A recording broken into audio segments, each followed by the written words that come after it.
আমরা কিন্তু প্রায় 4 কিলোমিটার হেঁটে এসেছি শুধুমাত্র কমলা লেবু গাছ দেখার জন্য আর কমলা লেবু পাড়ার জন্য।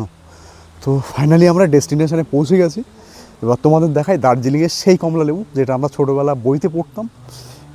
দেখো, দেখিনি, দেখতে পাচ্ছ পুরো গাছ ভর্তি একদম। এই যে দেখো, এখানে পুরো কমলা লেবু বাগান এবং এখন রীতিমতো ফল হচ্ছে।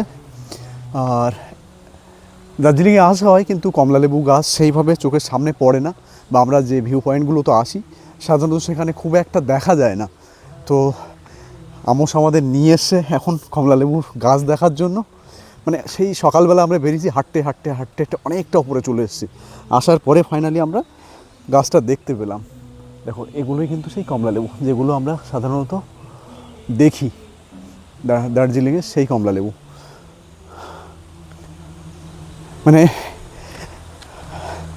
ভালো লাগছে বেশ ব্যাপারটা, না?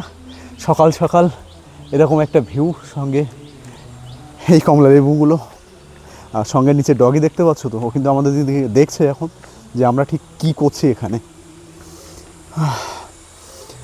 সমস্যা হচ্ছে একটু, যেহেতু অনেকটা পথ হেঁটে আসা হচ্ছে না, তার জন্য।